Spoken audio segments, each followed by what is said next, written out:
시청자 여러분 안녕하십니까? 아주 경제적인 시그널 진행의 방효정입니다. 수천 건의 기사와 쏟아지는 숫자들 속에서 진정한 돈의 흐름을 읽어내는 것은 쉽지 않은데요. AI의 눈으로 아주 경제의 모든 정보를 가장 촘촘하게 스캔해 단순한 뉴스를 넘어 내일의 수익을 결정지을 단 하나의 한 끝을 찾아드리겠습니다. 복잡한 시장이 기다려온 가장 명확한 대답, 데이터가 보내는 오늘의 결정적인 힌트를 확인하시죠. 아주 경제적인 시그널 지금 시작합니다.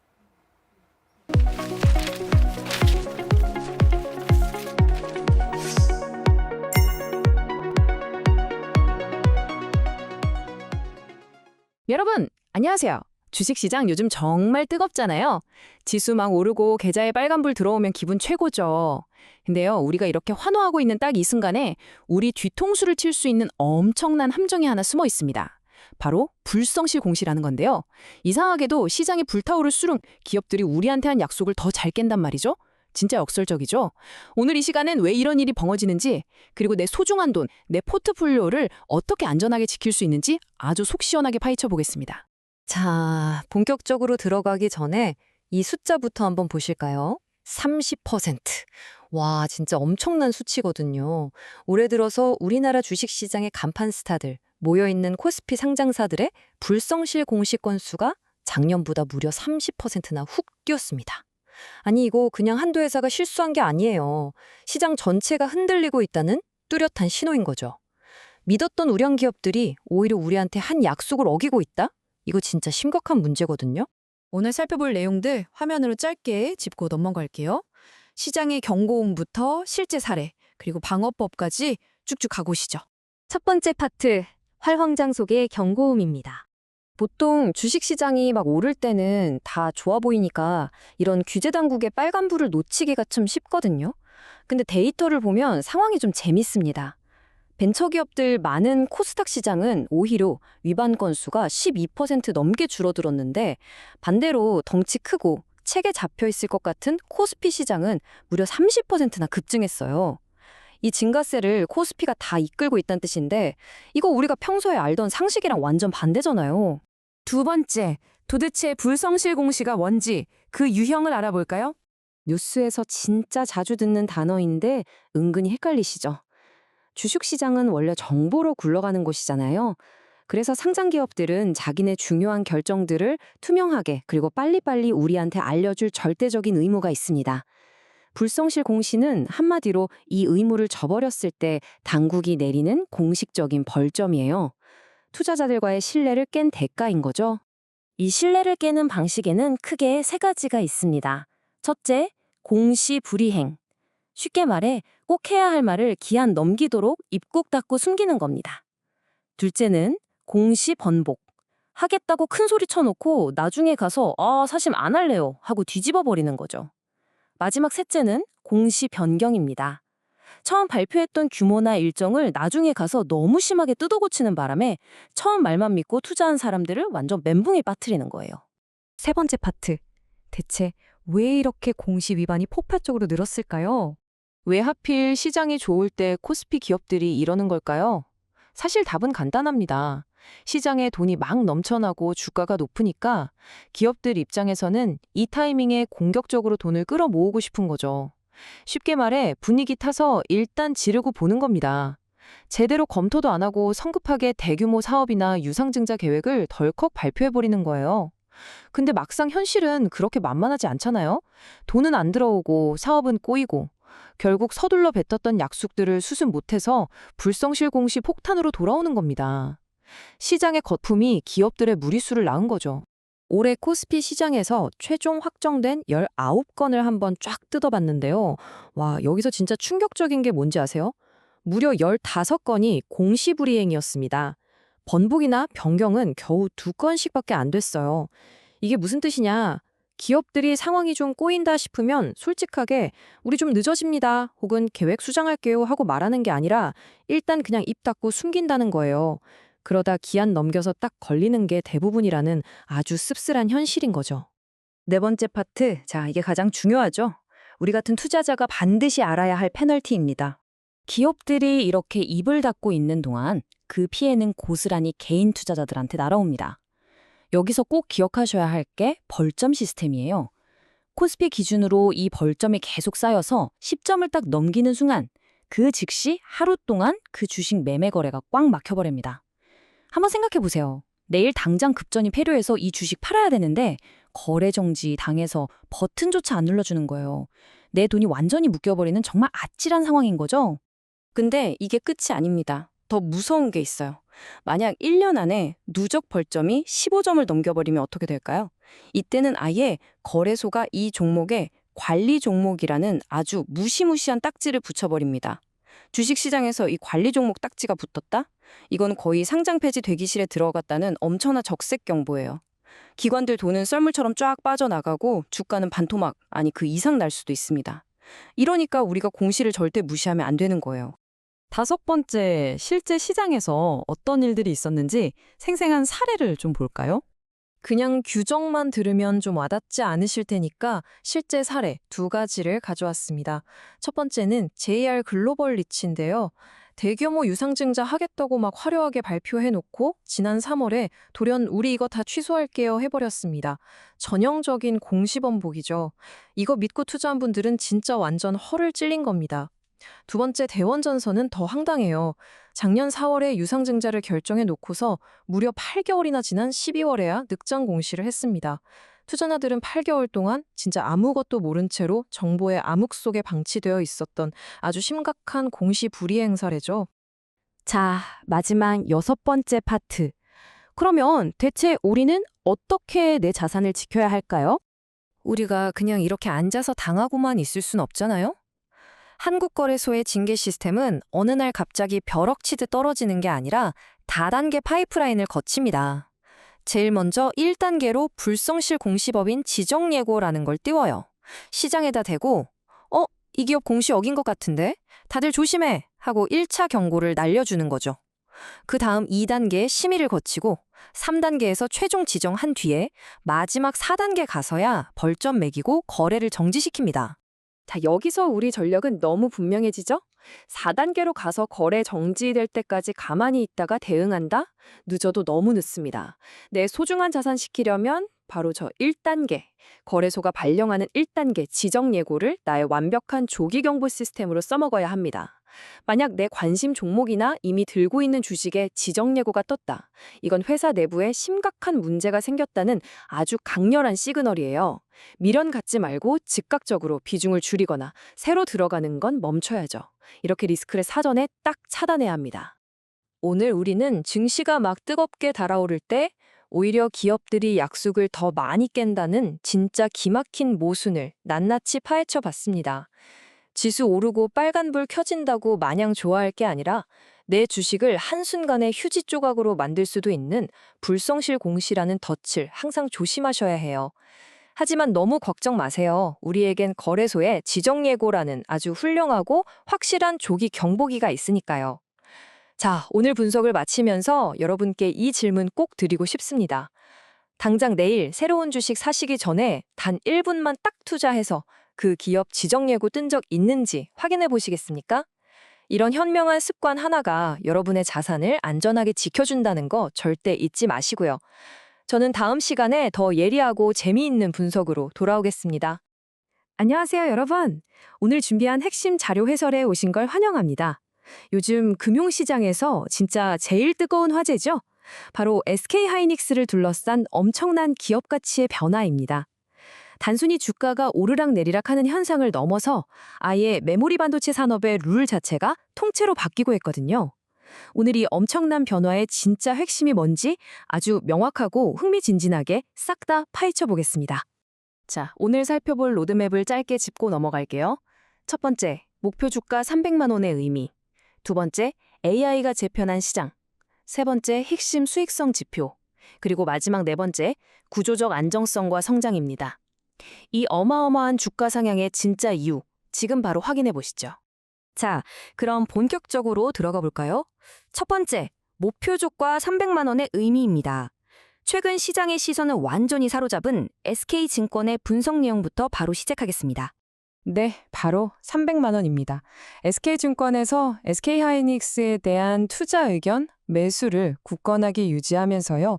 목표 주가를 기존 200만 원에서 단숨에 무려 300만 원으로 50%나 확 끌어올렸습니다. 이게 그냥 수치 조금 조정한 수준이 아니잖아요. 시장이 이 기업의 본질적인 가치를 바라보는 시각이 근본적으로 달라졌다는 아주 강력한 신호인 거죠. 여기서 한동희 SK증권 연구원의 코멘트를 한번 짚고 넘어갈 필요가 있습니다. 메모리 재평가는 여전히 초입에 불과하다 이렇게 딱 잘라 말했거든요. 최근에 주가가 좀 많이 올라서 이제 끝물 아닌가 하고 부담스러워 하시는 분들도 분명 계실 텐데요. 글로벌 AI 관련주들이랑 비교했을 때 SK 하이닉스가 가진 압도적인 이익 창출력이나 실질적인 실적 안정성을 생각해보면 어떨까요? 이 메모리 반도체에 대한 밸류에이션 재평가는 이제 겨우 닻을 올린 말 그대로 진짜 시작 단계에 불과하다는 겁니다. 두 번째 섹션, AI가 재편한 시장입니다. 그렇다면 도대체 왜 이런 거대한 재평가가 일어나는 걸까요? 우리가 반도체 산업을 바라보는 시각 자체를 완전히 바꿔야 할 때입니다. 과거와 현재를 한번 비교해 볼까요? 예전 메모리 반도체 시장 어땠나요? 주로 우리가 PC나 스마트폰 언제 바꾸지 하는 이런 소비자 기기의 교체 주기에 철저하게 끌려다녔잖아요. 경기가 나쁘면 수요가 팍 꺾이는 경기 민감도가 엄청나게 높은 전형적인 사이클 산업이었죠. 하지만 지금은 상황이 180도 다릅니다. 이제 메모리는 단순한 데이터 저장 공간이 아니에요. AI가 얼마나 똑똑하게 추론하느냐, 그리고 기업들이 쏟아붓는 막대한 투자금을 얼마나 효율적으로 쓰게 만드느냐를 직접 결정짓는 그야말로 절대적인 핵심 부품으로 신분이 완전히 수직 상승한 겁니다. 세 번째, 3. 핵심 수익성 지표입니다. 자, 이런 거대한 패러다임 변화, 말만 번지르르 하면 안 되겠죠? 냉정한 숫자로 증명되어야 합니다. 이 엄청난 변화가 진짜 재무 지표로 어떻게 단단하게 뒷받침되고 있는지 한번 보시죠. 최근 주가 상승세가 꽤 무서웠죠. 그런데도 진짜 놀라운 건 SK하이닉스의 12개월 선행 주가 수익 비율, 즉 PER이 겨우 5배 수준에 머물고 있다는 겁니다. 딱 5배요. 앞으로 벌어들일 어마어마한 미래이익 전망에 비하면 주가가 여전히 엄청나게 싼 극심한 저평가 상태라는 뜻입니다. 투자자 관점에서 볼 때 추가적인 구조적 재평가를 받을 여력이 아주 넉넉하게 남아있다는 명백한 증거인 셈이죠. 그럼 이 억눌린 가치를 폭발시킬 진짜 방아쇠는 뭘까요? 바로 이 세 가지 요소가 지금 완벽한 폭풍을 만들어내고 있습니다. 첫째, 메모리 업황 자체가 계속 튼튼하게 유지되고 있고요. 둘째, AI 반도체 심장이라고 할 수 있는 HBM 가격이 지속적으로 오르고 있습니다. 그리고 셋째, 그냥 단기 납품으로 끝나는 게 아니라 장기 공급 계약이 무서운 속도로 팍팍 늘어나고 있죠. 이 세 가지가 톱니바퀴처럼 딱딱 맞물리면서 이익은 치솟고 기업 가치는 재평가되는 완벽한 타이밍이 온 겁니다. 여기서 우리가 진짜 눈여겨봐야 할 엄청난 숫자들이 나옵니다. SK증권이 실적 전망치를 아주 과감하게 올려잡았는데요. 2026년 영업이익을 무려 262조 원으로 내다봤습니다. 더 놀라운 건 2027년이에요. 여기서 15%를 더 끌어올려서 376조 원이라는 경이로운 수치를 제시했습니다. 이 어마어마한 단위 보이시나요? AI 메모리가 이끄는 폭발적인 수요가 도대체 얼마나 파괴적인 수익으로 연결될 수 있는지 이 두 숫자가 아주 확실하게 보여주고 있습니다. 네 번째, 4. 구조적 안정성과 성장입니다. 이렇게 역대급 실적을 내고 1, 2년 만에 반짝 끝나버린다면 그걸 진정한 혁명이라고 부를 순 없겠죠. 그래서 마지막으로 짚어볼 핵심은 이 반도체 산업이 어떻게 이 성공을 꽉 붙잡고 장기적인 안정성을 만들어내고 있느냐 하는 점입니다. 자, 이 4단계의 진화 흐름을 한번 쭉 따라가 볼까요? 이게 오늘 해설의 진짜 하이라이트입니다. 예전 메모리 시장의 가장 큰 골칫거리가 뭐였죠? 네, 호황과 불황이 극단적으로 오가는 롤러코스터 사이클이었잖아요. 하지만 이제 낡은 공식은 완전히 깨졌습니다. 업계는 먼저 고부가 가치인 HBM 중심으로 완전히 체질을 바꿨고요. 이걸 무기로 고객사들과 무려 3년에서 5년짜리 장기 공급 계약을 줄줄이 맺고 있습니다. 옛날처럼 그때그때 팔고 마는 게 아니라는 거죠. 결과적으로 실적이 널뛰게 하는 끔찍한 변동성은 확 줄어들고 굉장히 안정적이고 예측 가능한 구조적 안정성을 획득하게 된 겁니다. 오늘 우리가 입체적으로 파헤쳐본 내용들을 쫙 종합해보면 지금 벌어지는 이 엄청난 현상은 절대 단순한 유행이나 단기적인 테마가 아닙니다. 그래서 마지막으로 여러분께 이 도발적인 질문을 던지면서 오늘 해설을 마무리해볼까 합니다. AI 메모리붐, 과연 단순한 사이클일까요? 아니면 반도체 산업의 영구적인 진화일까요? 우리가 함께 확인했던 그 압도적인 수익성 지표들, 3년에서 5년에 걸친 탄탄한 장기 계약 구조, 그리고 대체 불가능한 핵심 부품으로 뛰어오른 메모리의 위상. 이 모든 증거들이 이게 영구적이고 구조적인 진화라고 아주 강하게 외치고 있습니다. 앞으로 이 거대한 산업 재편이 또 어떤 놀라운 미래를 만들어낼지 우리 다 같이 흥미진진하게 지켜보시죠. 끝까지 함께 해주셔서 감사합니다. 자, 여러분. 요즘 바이오시밀러 기업들 도대체 돈을 어떻게 그렇게 잘 버는 걸까요? 오늘 이 시간은 현대차 증권의 따끈따끈한 최신 리포트를 바탕으로 이 업계에 숨겨진 수익 창출 메커니즘을 아주 속 시원하게 파헤쳐보려고 합니다. 그리고 이 대박 공식이 셀트리온이라는 특정 기업에 어떻게 찰떡같이 적용되고 있는지도 함께 살펴볼 거예요. 준비되셨죠? 바로 들어가 보겠습니다. 오늘 살펴볼 핵심 내용들입니다. 먼저 바이오시밀러 수익 구조의 비밀을 풀고요. 이어서 하반기를 이끌 신규 제품군, 그리고 일회성 비용 감소가 이익률에 미치는 영향, 마지막으로 셀트리온의 핵심 투자 가치 요약까지 이 순서대로 빠르게 짚어보겠습니다.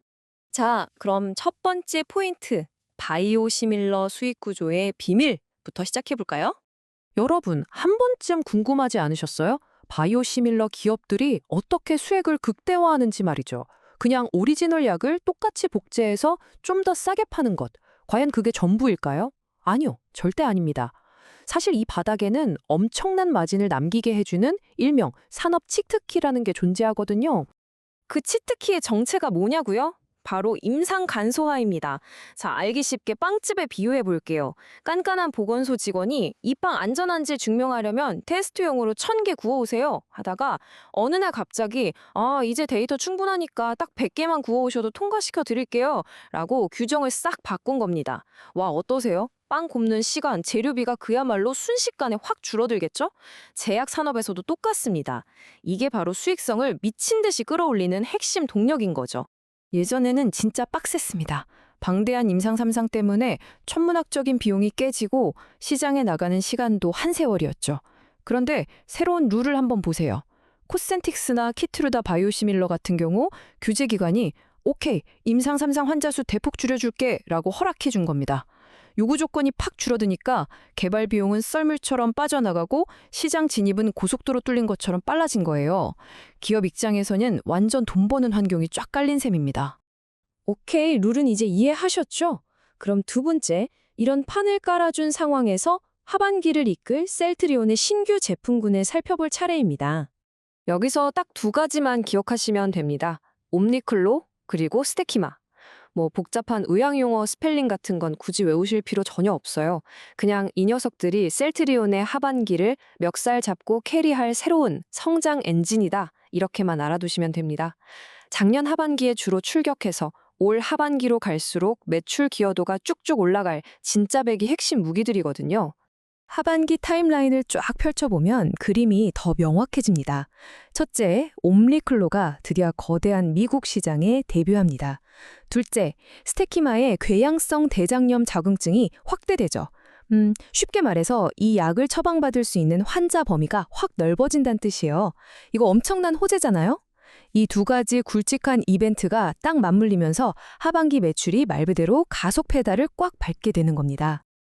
자, 세 번째 포인트로 넘어갈게요. 일회성 비용 감소와 이익률입니다. 이제 진짜 숫자가 어떻게 찍히는지 봐야겠죠? 여기 아주 기가 막힌 공식이 하나 있습니다. 1단계, 방금 말씀드린 신제품들이 쏠쏠하게 매출을 올리기 시작합니다. 그런데 진짜 주목해야 할 건 2단계예요. 지난 1분기에 미국 브랜즈버그 공장 고치느라 공장이 멈춰서 어쩔 수 없이 까먹은 일회성 기용이 있었거든요. 근데 2분기부터는 이 나가는 돈이 싹 사라집니다. 들어오는 돈은 늘고 새는 돈은 막혔다? 그럼 3단계, 우리가 그토록 기다렸던 영업이익률 상승으로 바로 꽂히는 거죠. 이게 왜 그렇게 중요한 포인트냐고요? 공장 수리 끝난 게 뭐 대수냐 하실 수 있지만 그게 아닙니다. 손실이 막히니까 셀트리온 주머니에 두둑한 잉여 현금이 고스란히 쌓이게 되는 거잖아요. 게다가 이 회사 그 돈을 그냥 금고에 모셔두는 게 아닙니다. 리포트를 보면 이 넘쳐나는 실탄으로 위탁 생산, 즉 CMO 사업 쪽으로 아주 공격적인 증서를 때리고 있어요. 일회성 비용 사라진 게 결국 기업 덩치를 빵빵하게 키우는 성장 동력이 된 겁니다. 완전 선순환이죠. 네, 드디어 마지막 네 번째 셀트리온 투자 가치 요약입니다. 지금까지 쫙 훑어본 내용들을 하나로 묶어볼게요. 27만 원. 네, 바로 이 묵직한 숫자입니다. 현대차증권이 이번 리포트에서 딱 박아놓은 셀트리온의 목표 주가죠. 투자 의견요? 당연히 흔들림 없이 매수입니다. 여러분, 이 27만 원이란 숫자는 단순히 희망 회로가 아니에요. 우리가 방금까지 하나하나 짚어본 팩트와 논리적 근거들이 아주 꽉꽉 눌러 담긴 진짜 탄탄한 결과물인 겁니다. 여기서 가장 핵심적인 멘트 하나 짚고 넘어갈게요. 현대차증권 김현석 연구원의 분석인데요. 바이오시밀러 개발 소요 시간 및 비용 절감으로 파이프라인의 빠른 매출 전환과 영업이익률 개선으로 이어질 것. 자, 우리가 맨 처음에 얘기했던 임상 간소화, 치트키 기억나시죠? 그 우호적인 룰의 변화가 결국 파이프라인을 진짜 돈으로 바꿔주고 이 27만 원이라는 목표 주가를 든든하게 받쳐주고 있다는 얘기입니다. 아기가 딱딱 맞잖아요. 자, 오늘 해설을 마무리하면서 여러분께 아주 흥미로운 질문 하나 던지고 싶습니다. 이렇게 휙휙 변하는 규제 환경 속에서 과연 바이오시밀러가 지금 이 바이오테크 분야에서 가장 섹시하고 매력적인 섹터일까요?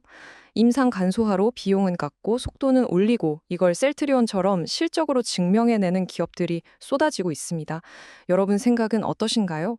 오늘 짚어드린 이 거대한 산업의 룰 변화를 머릿속에 담아두시고 앞으로 쏟아질 2분기와 하반기 성적표들을 직접 체크해 보시면서 여러분만의 명확한 답을 찾아보시길 바랍니다.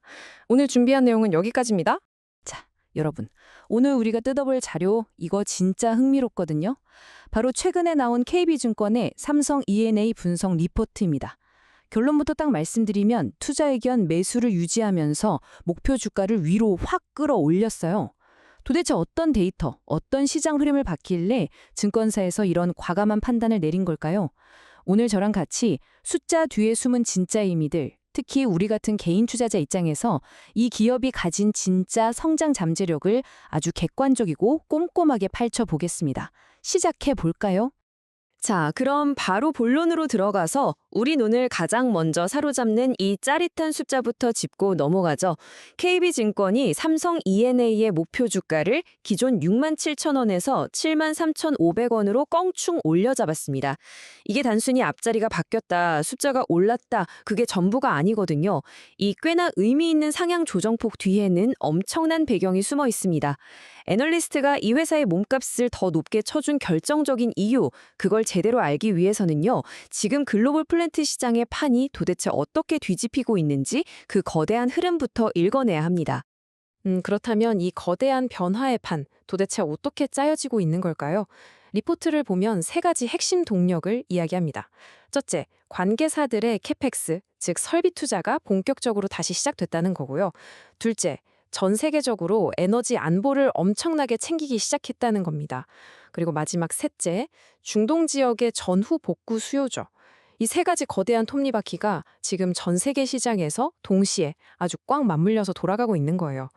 그래서 리포트에서는 지금 이 상황을 두고 창사 이래 최고의 신규 수주 환경이 만들어졌다고까지 표현합니다. 그러니까 이건 단순히 운이 좋아서 잠깐 반짝하는 호황이 절대 아니라는 거죠. 시장 환경 자체가 완전히 근본적으로 바뀌고 있는 어마어마한 구조적 메가 트렌드라는 거, 이게 바로 오늘 분석의 첫 번째 핵심 포인트입니다. 그리고 여기서 굉장히 날카로운 통찰이 하나 등장하는데요.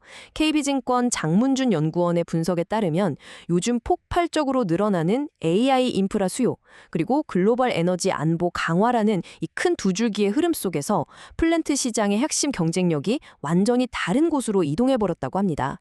그게 뭘까요? 바로 시간입니다. 예전에는 무조건 얼마나 싸게 짓냐, 얼마나 크게 짓냐가 우선이었다면 이제 글로벌 발주처들한테 가장 중요한, 가장 비싼 화폐는 다름 아닌 시간이 되었다는 거죠. 생각해보세요. AI 데이터 센터나 거대한 에너지 인프라, 이런 것들은 하루라도 빨리 지어서 돌리는 게 곧 시장에서 압도적인 우위를 차지하는 길이니까요. 자, 그러니까 진짜 중요한 포인트는 이겁니다.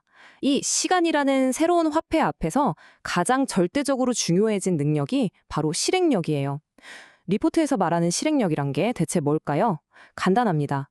수만 가지 변수가 얽혀 있는 이 거대하고 복잡한 플랜트 프로젝트를 처음에 딱 약속했던 그 기간 안에 완벽하게 지어서 넘겨줄 수 있는 능력, 바로 그겁니다. 돈 내는 발주처 입장에서 한번 생각해 보시죠. 공사가 한 달 늦어진다? 이건 수천억 원의 막대한 기회비용이 공중으로 그대로 날아간다는 뜻이거든요. 반대로 공기를 단축하면 그건 어마어마한 돈을 버는 거랑 똑같습니다. 그렇기 때문에 이제 글로벌 클라이언트들은 단순히 반가 후려쳐서 제일 싸게 지어줄게 하는 업체가 아니라 무조건 제 시간에 확실하게 완성해줄 수 있는가? 이 기술적인 실행력을 보고 시공사를 콕 집어 고르고 있다는 겁니다. 자, 이제 여기서 정말 흥미로운 대목이 나옵니다. 과연 삼성 E&A가 이 피말리는 시간 단축 싸움에서 어떻게 남들보다 앞서 나가고 있는지 그 세 가지 무기가 나오거든요. 전문 용어들이 좀 섞여 있지만 우리 개인 투자자 입장에서 아주 쉽게 한번 풀어보죠. 첫 번째는 모듈러 공법의 확대입니다. 이거 약간 레고 블록 조립하는 거랑 비슷해요. 현장에서 뚝딱뚝딱 만드는 게 아니라 핵심 설비들을 공장에서 미리 쫙 만들어 놓고 현장에서는 조립만 샥 해서 공사 기간을 획기적으로 줄여버리는 거죠. 두 번째는 피드 투 EPC 구조를 활용한다는 건데 쉽게 말해 초기 밑그림 그리는 기본 설계부터 마지막 시공까지 끊어지는 구간 없이 한 큐에 쭉 이어가는 시스템을 만들었다는 겁니다. 중간에 붕 떠서 버려지는 자투리 시간을 아예 원천 차단해버린 거죠. 마지막 세 번째가 AI 기반 설계 자동화입니다.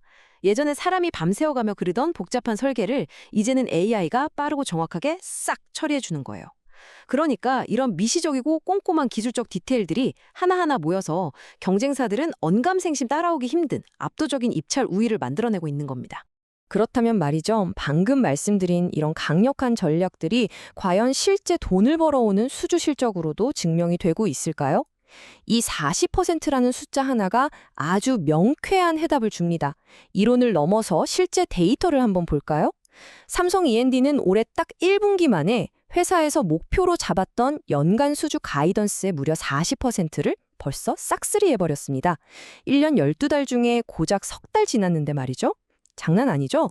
이게 무슨 뜻이냐면 아까 짚어봤던 그 거대한 구조적 매크로 호황과 이 회사만의 디테일한 실행력이 딱 맞아떨어지면서 글로벌 시장에서 말 그대로 선택을 받고 있다는 걸 보여주는 아주 반박할 수 없는 강력한 증거인 셈입니다.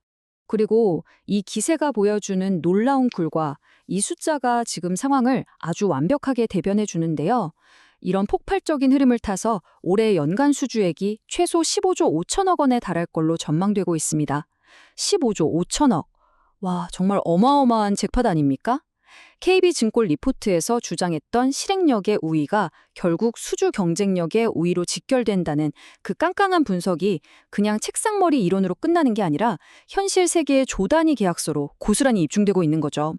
전 세계의 그 까다로운 고객사들이 자신들의 천문학적인 자본 그리고 무엇보다 소중한 시간을 기꺼이 삼성 E&A에 믿고 맡기고 있다는 확고한 뜻이기도 합니다. 자, 그럼 이제 우리 같은 투자자 관점에서 이 리포트의 최종적인 결론을 한번 쫙 정리해보죠. 이렇게 무섭게 쌓여가는 수주 잔고, 이건 결국 기업의 내일을 책임질 엄청나게 든든한 곡관이 되거든요. 리포트는 이렇게 쌓인 사상 최대 규모의 일감들을 바탕으로 멀지 않은 2026년부터는 본격적으로 매출과 이익이 다시 큰 폭으로 성장하는 궤도에 오를 거라고 내다보고 있습니다. 글로벌 시장의 패러다임이 통째로 바뀌는 거대한 훈풍을 돛에 가득 채우고 시간 단축이라는 독보적인 기술적 무기까지 딱 쥐었으니 이제는 정말 대규모 재무적 성과라는 달콤한 과실을 수확할 준비를 차곡차곡 아주 잘 해나가고 있다는 분석인 겁니다. 오늘 꼼꼼하게 파헤쳐본 이 리포트의 핵심 내용들을 쭉 되짚어 보면서 마지막으로 여러분께 아주 흥미로운 질문 하나를 던지며 마무리하고 싶습니다. 2020년 과연 본격적인 성장의 원년이 될 수 있을까요? 우리는 오늘 증권사에서 객관적인 데이터로 짚어낸 글로벌 거시경제의 지각 변동, 그리고 그 안에서 유독 빛을 발하는 기업만의 날카로운 실행력, 무기들을 하나하나 확인해 봤습니다. 이 수많은 지표들이 가리키고 있는 삼성 E&A의 진짜 장기 잠재력, 여러분은 어떻게 보시나요? 오늘 함께 보신 팩트와 증거들을 바탕으로 여러분만의 날카로운 투자 인사이트를 벼려보시는 시간이 되셨길 바랍니다. 오늘 저희가 준비한 분석은 여기까지입니다. 끝까지 집중해서 함께해 주셔서 정말 감사합니다. 여러분 안녕하세요. 오늘 우리가 진짜 깊게 파헤쳐볼 주제, 바로 최근 주식시장에서 엄청난 화제를 모으고 있는 하나증권의 KCC 분석 리포트입니다. 와, KCC의 다음 전성기가 드디어 도래했다는 굉장히 강한 자신감이 묻어나는 전망이 나왔거든요. 과연 어떤 확실한 근거들이 숨어 있길래 이런 낙관적인 이야기가 나오는 건지 오늘 저와 함께 하나하나 뜯어보시죠. 일단 이 숫자부터 보실까요? 73만 원. 네, 맞습니다. 하나증권이 새롭게 확 올려잡은 KCC의 목표 주가예요. 기존 60만 원에서 단숨에 점프를 해버린 건데 여러분도 아시겠지만 시장에서 이 정도 단위의 대폭적인 목표가 상향은 절대 그냥 나오는 게 아니잖아요. 도대체 무슨 일이 벌어지고 있길래 이렇게 거대한 도약을 예고한 걸까요? 이게 뭐 단순한 단기적 호재인지 아니면 펀더멘털 자체가 통째로 바뀌고 있는 건지 지금부터 제대로 한번 파고들어 보겠습니다.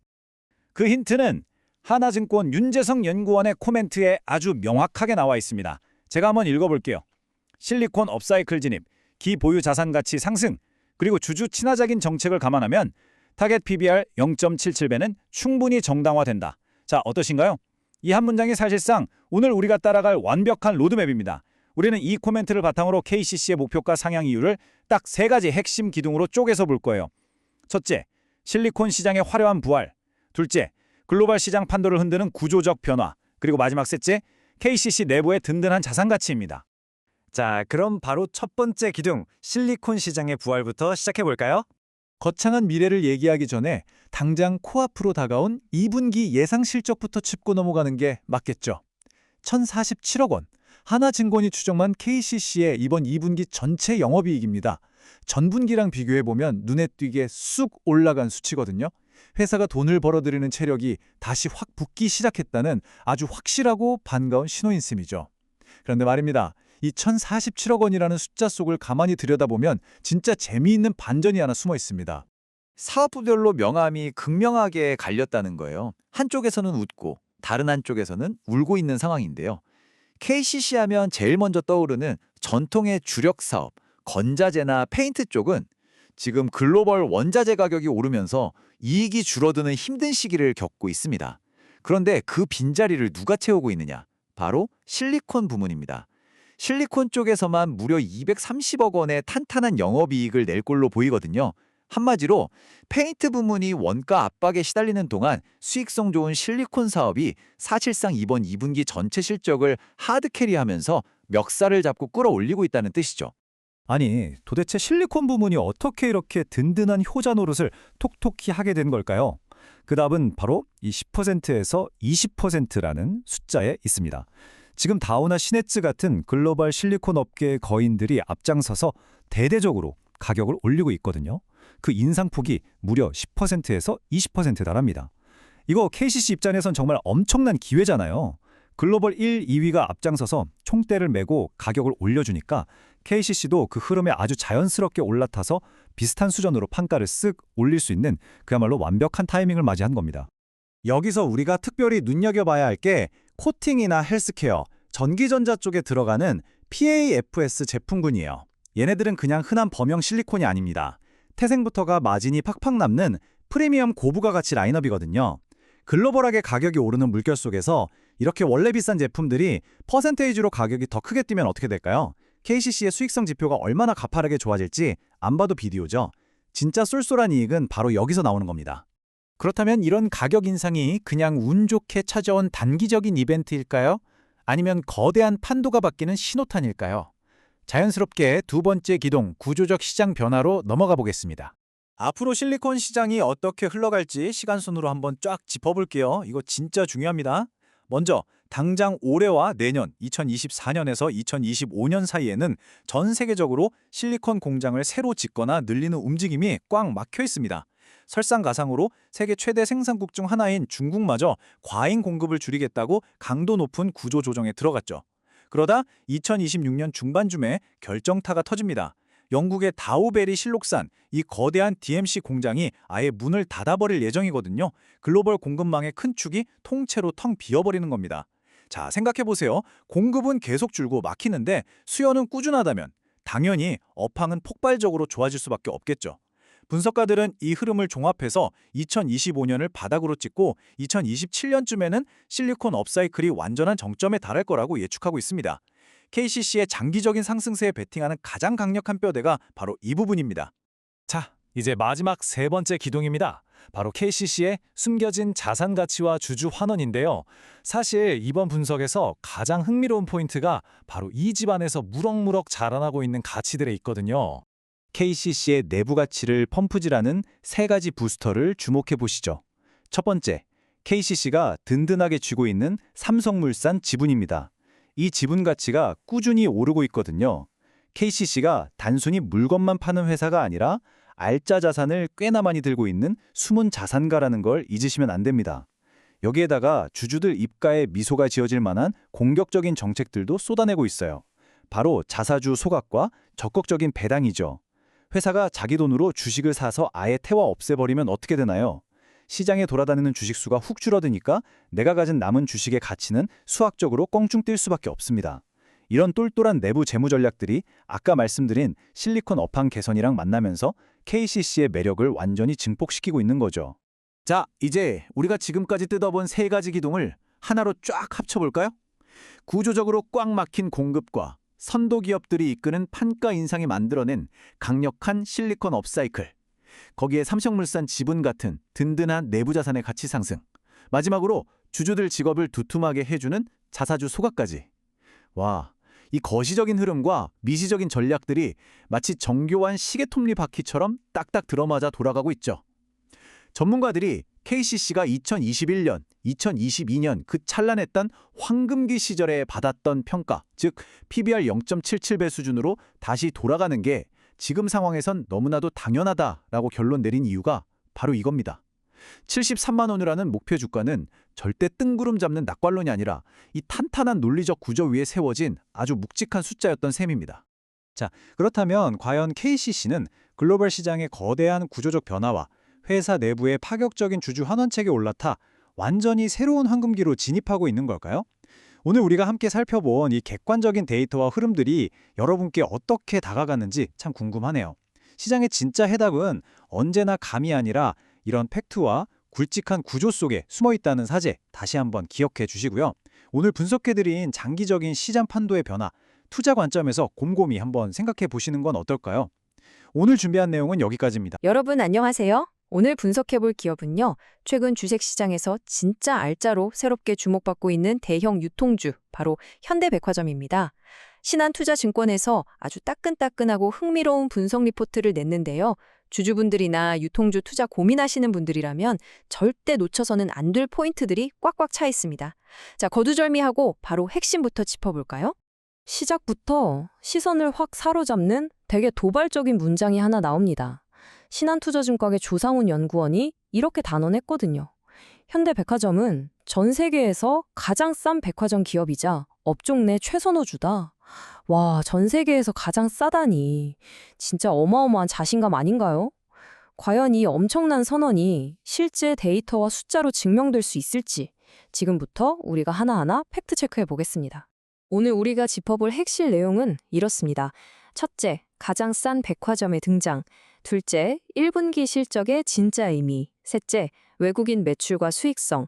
넷째, 압도적 저평가 매력. 마지막으로 주주환원과 미래 전망까지 쭉 한번 훑어보겠습니다. 자, 그럼 첫 번째 섹션, 가장 싼 백화점의 등장부터 시작해보죠. 신한투자증권은 현대백화점에 대해 매수 의견을 아주 굳건하게 유지했습니다. 단순히 이 회사 괜찮아요 정도가 아니에요. 꽤 긍정적인 거시경제 뷰가 깔려 있는데요. 정부의 재정정책이나 소비심리 회복이 맞물리면서 백화점 소비자들의 구매력 반등이 2026년 내내 이어질 거라고 본 겁니다. 한마디로 백화점 업황 뒤에서 아주 강력한 뒷바람이 불어주기 시작했다는 뜻이죠. 이어서 두 번째 섹션, 1분기 실적의 진짜 의미를 한번 파헤쳐 보겠습니다. 원론 기사 헤드라인만 보면 사실 가슴이 철렁하셨을 거예요. 연결 기준 매출은 13.5% 빠졌고 영업이익도 12.1%나 줄었거든요. 어휴, 큰일 난 거 아니야? 싶으시죠? 하지만 겉보기 숫자에 속으시면 안 됩니다. 일회성 요인들을 다 걷어내고 진짜 본업 성적표만 딱 떼어놓고 보면요. 오히려 영업이익이 3% 늘어나면서 시장 기대치를 아주 깔끔하게 충족시켰습니다. 그 착시 현상의 범인 바로 지누스 요인입니다. 작년 1분기에 자회사인 지누스가 반덤핑 관세, 167억 원을 돌려받았거든요. 그러니까 장사를 잘해서 돈을 번 게 아니라 그냥 일회성으로 목돈이 훅 들어온 거였죠. 이 기저효과 때문에 상대적으로 올해 실적이 나빠 보였던 겁니다. 이 거품을 걷어내면요, 핵심 본업인 백화점과 면세점 부문은 아주 탄탄하게 꾸준히 성장하고 있다는 사실을 명확하게 확인할 수 있습니다. 세 번째 섹션, 이런 성장을 이끄는 동력인 외국인 매출과 수익성을 살펴볼게요. 22%. 이 숫자는 꼭 기억해 두셔야 합니다. 전년 동기 대비 외국인 매출이 무려 22%나 껑충 뛰었습니다. 현대백화점을 찾는 주요 고객층에 아주 근본적인 지각 변동이 일어나고 있다는 가장 확실한 증거죠. 구체적으로 어떻게 돈을 벌고 있는지 볼까요? 이제 전체 매출에서 외국인 비중이 6.1%까지 훌쩍 커졌습니다. 총 매출 성장률은 10%를 찍었는데 최근인 4월, 5월만 합쳐서 보면 무려 15%로 가속도가 확 붙었어요. 그 중심에는 다들 아시는 더현대 같은 대형 랜드마크 점포들이 있습니다. 완전히 K컬처 핫플로 자리 잡았잖아요. 여기에 관광객들이 와서 단가 높고 이윤 팍팍 남는 고마진 패션 아이템들을 엄청나게 사들이면서 수익성을 쫙쫙 끌어올리고 있는 겁니다. 이게 단순히 와, 물건 많이 빨았다로 끝나는 게 아닙니다. 철저한 비용 효율화에 매출 레버리지 효과까지 겹치면서 백화점 부문 영업이익이 무려 3개 분기 연속으로 늘어났습니다. 회사가 덩치만 키운 게 아니라 번 돈을 실제 우리 주머니에 꽂히는 진짜 현금, 이익으로 기가 막히게 바꿔내고 있다는 뜻입니다. 자, 네 번째 섹션입니다. 압도적인 저평가 매력, 이 부분을 집중적으로 보시죠. 주식이 싼지 비싼지 볼 때 우리가 흔히 주가 수익 비율 PER을 보잖아요. 현대백화점의 2026년 예상 PER 겨우 9배 수준입니다. 다른 경쟁업체들 평균하고 비교해보면 무려 30% 이상 할인된 가격표가 붙어있는 셈이에요. 회사가 이렇게 돈을 잘 벌고 체력이 좋은데도 시장에서는 여전히 엄청나게 헐값에 거래되고 있다는 게 이번 분석의 핵심 논리 중 하나입니다. 마지막 다섯 번째 섹션, 주주 환원과 미래 전망입니다. 돈을 잘 벌면 주주한테 줘야겠죠. 배당금 늘어나는 우상향 궤적을 한번 보세요. 2024년에 306억 원이던 걸 내년에는 464억 원, 2027년에는 500억 원 이상으로 아주 대폭 확대할 계획입니다. 금고에 돈만 쌓아두는 게 아니라 투자자들하고 확실하게 나누겠다는 진짜 투명하고 강력한 의지가 돋보이는 부분입니다. 심지어 배당이 끝이 아닙니다. 이미 기존 자사주 4.7% 소각을 깔끔하게 완료했고요. 올해 새로 매입한 자사주 1.1%도 연내에 마저 불태워버릴 예정입니다. 시장에 굴러다니는 주식수를 줄여버리니까 피자 조각이 커지듯 여러분이 들고 계신 주식 1주의 가치는 당연히 더 귀해지고 올라갈 수밖에 없는 완벽한 주주 친화 구조인 거죠. 자, 이 모든 팩트와 숫자를 종합해서 나온 결론, 바로 14만 원입니다. 신한투자증권이 새롭게 상향 조정한 현대백화점의 목표 주가인데요. 기존보다 무려 17%나 올려잡았습니다. 본업 성장성 확실하고 외국인 관광객 물려오고 거기에 주주 환원까지 화끈하게. 우리가 지금까지 쭉 짚어본 데이터들을 보면 이 14만 원이라는 숫자가 굉장히 논리적이고 자연스러운 결론이라는 생각이 드실 겁니다. 오늘 준비한 분석은 여기까지인데요. 마지막으로 여러분께 이 질문 하나 던지고 싶네요. 겉보기 숫자를 뚫고 나오는 핵심 본업의 방어력, 경쟁사 대비 30% 박앤세일 중인 가격 매력, 거기에 배당 확대랑 자사주 소각이라는 공격적인 주주 환원까지. 이 확실한 데이터들을 확인하고 나니 어떠신가요? 그동안 약간 올드하고 지루하다고만 생각했던 전통 유통주를 바라보는 시선, 조금은 달라지지 않으셨나요? 진짜 투자의 기회는 다들 오해하고 있는 그 숫자 이면에 숨어 있다는 사실을 꼭 한번 기억해 보시기 바랍니다. 그럼 오늘 해설은 여기서 마치겠습니다. 감사합니다. 안녕하세요. 오늘 해설해드릴 자료는 지금 한국 주식시장의 체제를 통째로 뒤바꿔 놓고 있는 정말 거대하고 놀라운 패러다임의 전환에 대한 내용입니다. 우리가 흔히 알던 주식 투자의 공식이 바로 지금 이 순간 실시간으로 완전히 변하고 있거든요. 그 엄청난 변화의 실체를 저와 함께 하나하나 짚어보시죠. 여의도 증권가에서 요즘 진짜 입버릇처럼 흔하게 하는 말이 하나 있습니다. 예전에는 무슨 종목이 오를까 열심히 찾았다면 요새는 돈이 대체 어느 ETF로 몰려가나 딱 그것만 본다는 거예요. 이거 정말 뼈 때리는 말 아닙니까? 이 짧은 한마디가 오늘 우리가 살펴볼 시장의 구조적 변화를 가장 현실적으로 요약해주고 있습니다. 그리고 그 변화의 결과, 그러니까 숫자로 딱 증명되는데요. 무려 400조 원입니다. 400조. 지난달 기준으로 국내 ETF 시장의 순자산 규모가 이 엄청난 선을 훌쩍 넘겼습니다. 진짜 어마어마한 규모죠. 한국 주식시장의 무게중심이 개별 종목에서 상장 지수펀드, 즉 ETF로 얼마나 쏠려 있는지를 보여주는 가장 확실한 팩트입니다.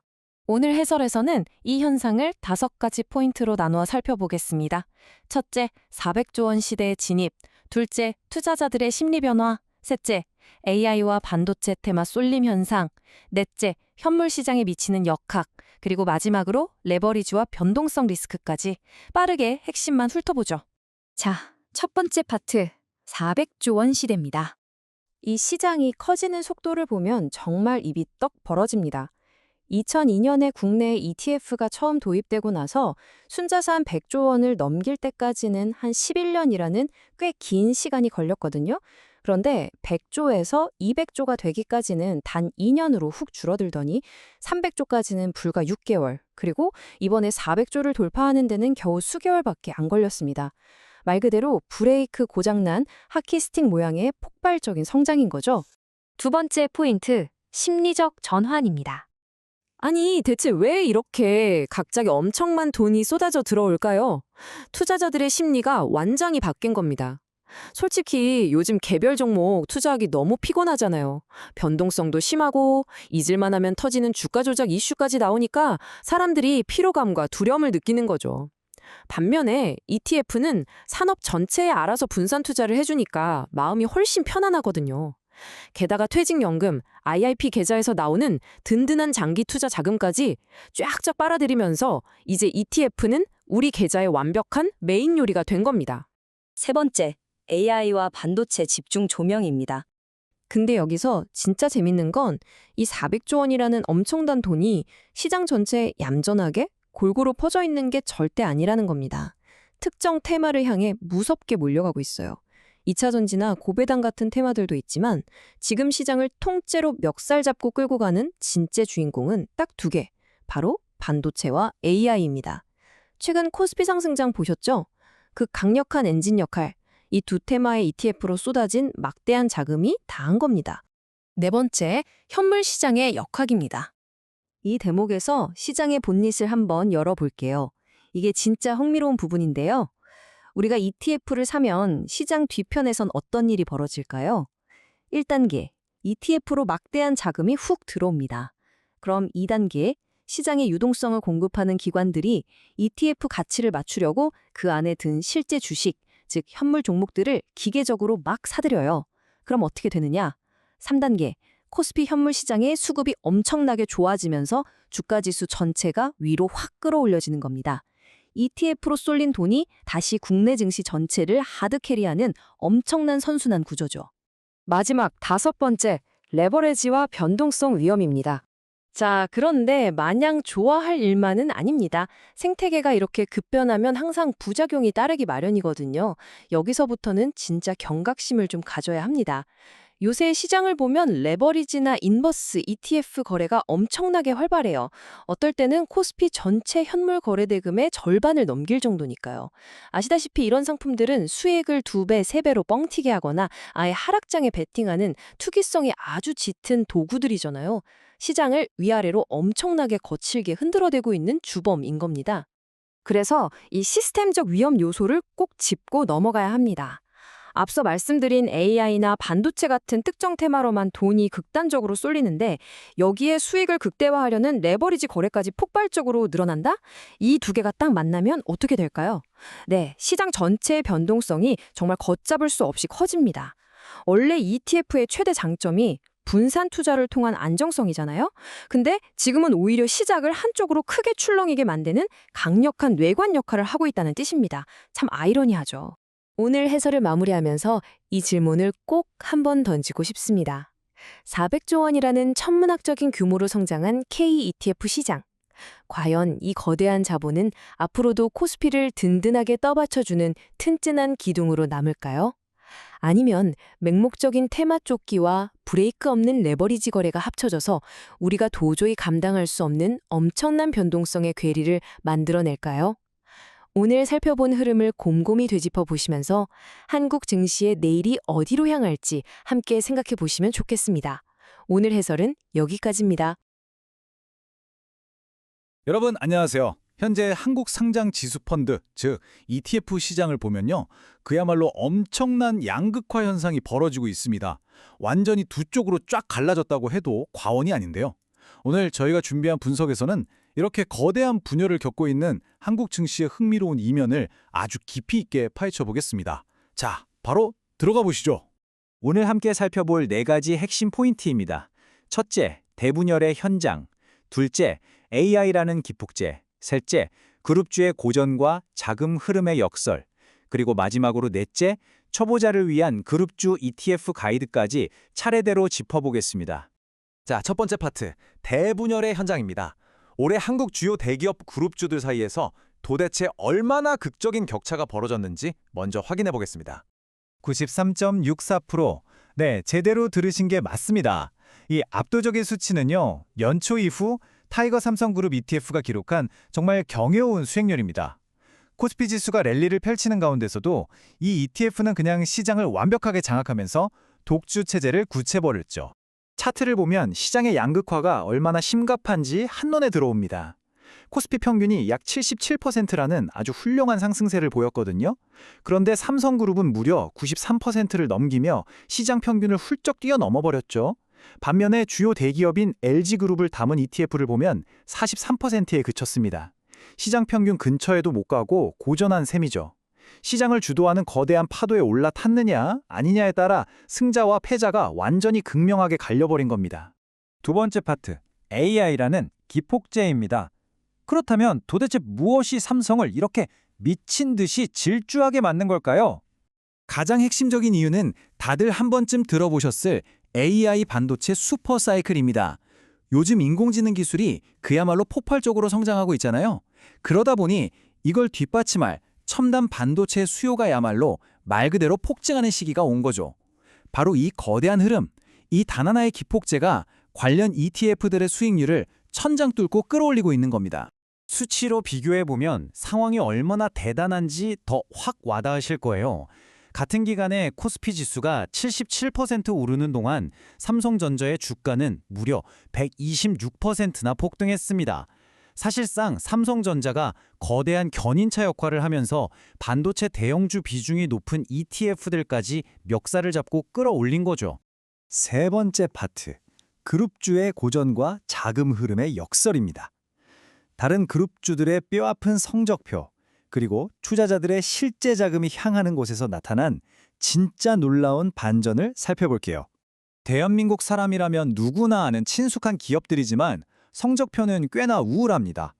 AI 랠리에 올라타지 못한 현대차와 포스코 관련 ETF는 50%대에 머물렀고요. 한화그룹주는 조선이랑 방산이 강세여서 좀 선방하긴 했지만 여전히 코스피 상승률의 벽을 넘지는 못했습니다. 심지어 카카오그룹에 집중한 ETF는 아예 마이너스 늪에 빠지기도 했죠. 그런데 여러분, 여기서 우리가 절대 놓쳐선 안 돼 거대한 역설이 하나 등장합니다. 상식적으로 한번 생각해 볼까요? 삼성이 저렇게 압도적인 수익을 내고 있고 현대차는 뒤처져 있다면 당연히 돈은 승자인 삼성으로 몰려야 하는 거 아니겠습니까? 왜 돈은 오히려 수익률이 낮은 곳을 향할까요? 마음의 준비를 하세요. 실제 자금 이동 규모를 보면 정말 놀랍습니다.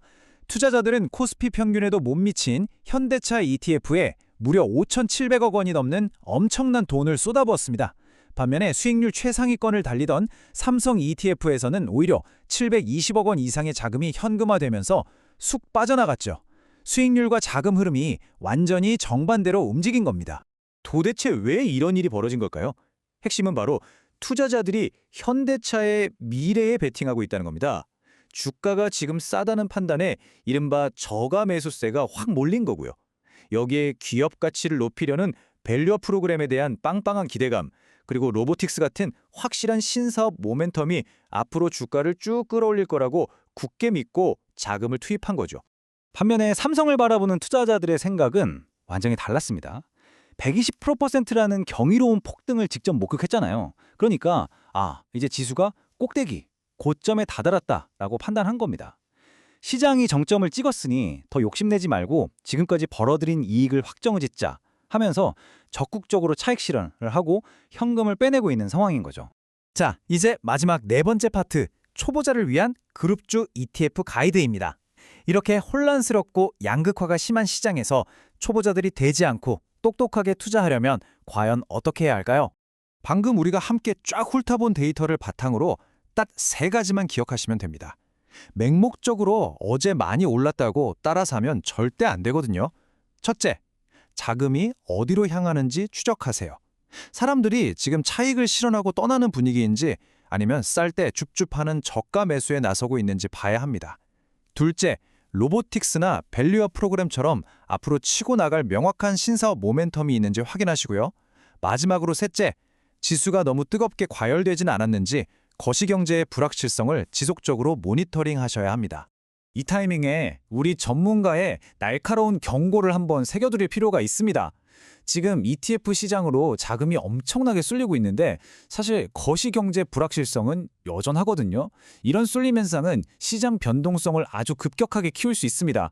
지수가 계속 높이 날아오르는 만큼 너무 뜨거워져서 갑자기 확 식어버리는 기술적 조정, 그러니까 시장이 잠시 숨을 고르고 쉬어갈 가능성에 철저하게 대비해야 한다는 조언입니다. 오늘 함께 보신 것처럼 주식시장의 돈은 단순히 숫자가 높은 곳으로만 순진하게 움직이지 않습니다. 여러분이 다음 투자 스텝을 밟으실 때 화면에 보이는 이 질문을 스스로에게 꼭 한번 던져보셨으면 좋겠습니다. 오늘 준비한 분석이 한국 ETF 시장의 그 복잡하고도 짜릿한 이면을 명확하게 꿰뚫어보는 데 도움이 되셨기를 바라며 저는 여기서 인사드리겠습니다. 함께 해주셔서 감사합니다.